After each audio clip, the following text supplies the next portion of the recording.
Hello friend, আমি ইন্দ্রাণী দত্ত। আজকে আমি রেঁধে দেখাচ্ছি আপনাদের কাতলা মাছ সর্ষে দিয়ে আর পেঁয়াজ কলি দিয়ে। এই দেখুন কাতলা মাছ, এটা আমি সর্ষে আর পেঁয়াজ কলি দিয়ে মাছটাকে রাঁধবো। কীভাবে আমি রান্নাটা করছি আপনারা দেখতে থাকুন। এই দেখুন, প্রথমে কাতলা মাছগুলোকে নুন হলুদ মাখিয়ে রেখেছি। এবার কড়াই গরম হবে, এতে ফোড়ন দিয়ে আমি কিভাবে রান্নাটা করি আপনারা পুরো রেসিপিটা দেখতে থাকুন। এই দেখুন, প্রথমে আমি কড়াইতে সর্ষের তেল দিয়ে দিচ্ছি। এটা কাতলা মাছের ঝাল, যেটা আমি রাখবো পেঁয়াজ কলি দিয়ে কাতলা মাছের ঝাল। তেলটা খুব ভালো করে গরম হোক, তারপরে আমি মাছগুলো ভাজতে দিয়ে দেব। তেলটা গরম হয়ে গেছে, আমি এবার মাছগুলো ভাজতে দিয়ে দিচ্ছি।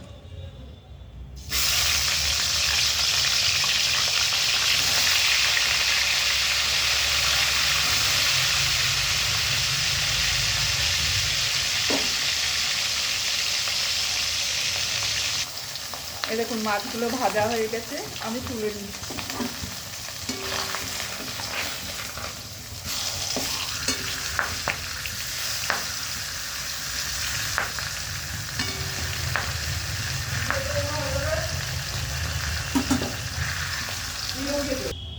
এই দেখুন, মাছগুলো ভাজা হয়ে গেছে। আবার এই তেলেই আমি দিয়ে দিচ্ছি কালো জিরে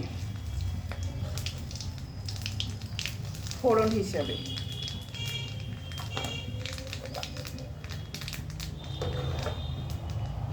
এবার দিয়ে দেব কাঁচা লঙ্কা দুটো, এটা ফোড়ন হিসাবে যাচ্ছে। ফোড়নটা হয়ে গিয়েছে, এবার আমি দিয়ে দেব কেটে রাখা পেঁয়াজ কলিগুলো।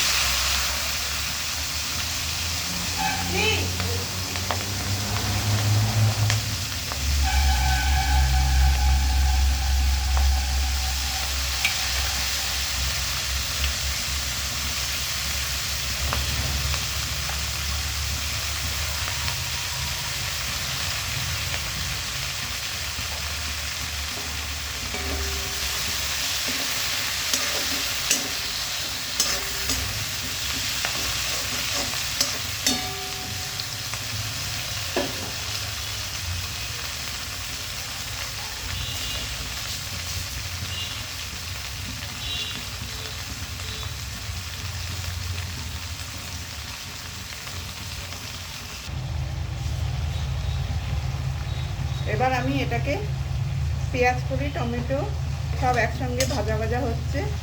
এবার আমি পেঁয়াজ কলিগুলোকে সেদ্ধ হওয়ার জন্য ঢাকা চাপা দিয়ে দিচ্ছি। এই দেখুন, আমি একটু ঢাকা দিয়ে দিতাম যাতে পেঁয়াজ কলিগুলো ভালো মতন মজে যায়। দেখুন, পেঁয়াজ কলিগুলো আমার ভাজা ভাজা হয়ে এসছে।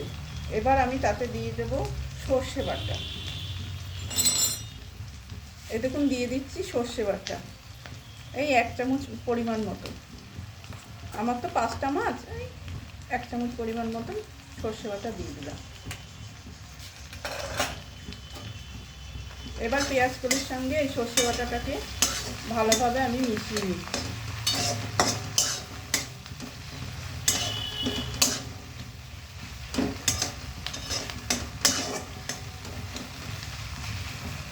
এবার এতে দিয়ে দেব সামান্য পরিমাণ জল। এই দেখুন, দিয়ে দিচ্ছি সামান্য জল।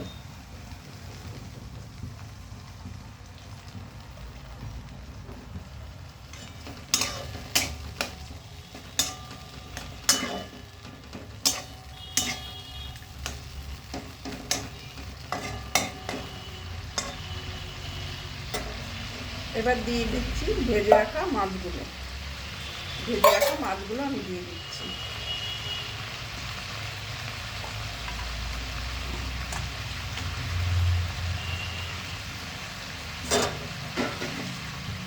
এবার আমি দিয়ে দেবো এতে আন্দাজ মতন লবণ।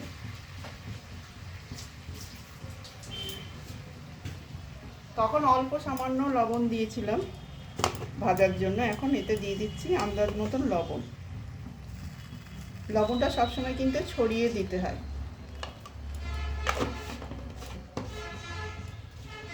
এবার দিয়ে দেবো একটু হলুদ গুঁড়ো।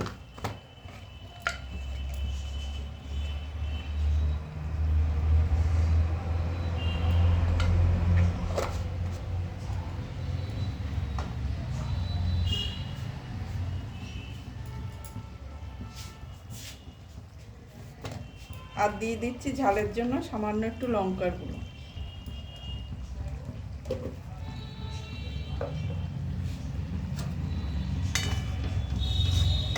এবার মাছের সঙ্গে এগুলো ভালোভাবে আমি মিশিয়ে নিচ্ছি।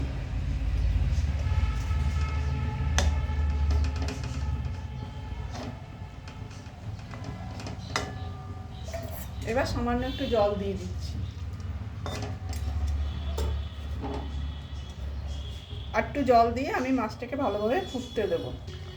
আমার মাছ হয়ে গিয়েছে।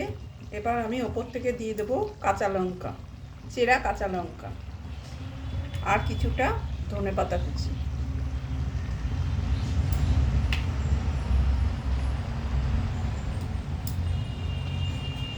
আর একটু সামান্য সর্ষের তেল, কাঁচা সর্ষের তেল ওপর থেকে দিয়ে দিলাম।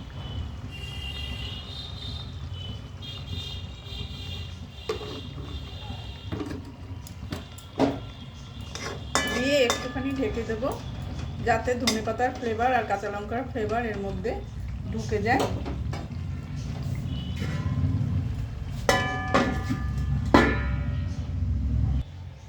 এই দেখুন একেবারে রেডি আমার পেঁয়াজ কলি দিয়ে কাতলা মাছের ঝাল। এটা খেতে কিন্তু খুব দারুণ হয়। আমার রেসিপিগুলো খুব সাধারণ। যদি আপনাদের ভালো লাগে তাহলে অবশ্যই আপনারা একটা লাইক করবেন, কমেন্ট করবেন আর শেয়ার করে সবার মধ্যে ছড়িয়ে দেবেন। আপনাদের একটা লাইক শেয়ার পেলে আমার কিন্তু অনেক উপকার হবে। আমি ভিডিও করি খুব কষ্ট করে, কারণটা আমি বলেছি। আমার বাড়িতে একজন রোগী আছে, রোগীর সমস্ত দেখাশোনা করে তার ফাঁকে এক একটা করে ভিডিও দিচ্ছি। সেজন্য আমি আপনাদের কাছে ক্ষমা চেয়ে নিচ্ছি। যদি মনে হয় যে আমার রেসিপিটা সত্যিই ভালো তাহলে আপনারা বাড়িতে অবশ্যই একবার ট্রাই করে দেখবেন। আর এইদিকে আমার হচ্ছে গরম গরম ভাত আর এই মাছের ঝোল আর ডাল আর হচ্ছে পালং শাক চচ্চড়ি। এই হলো আজকে আমার মেনু। আর কিছু বিশেষ বলার নেই। এই সংক্ষেপেই আপনাদের রেসিপিটা করে দেখালাম। যদি ভালো লাগে তাহলে অবশ্যই আপনারা বাড়িতে একবার ট্রাই করে দেখবেন। ধন্যবাদ।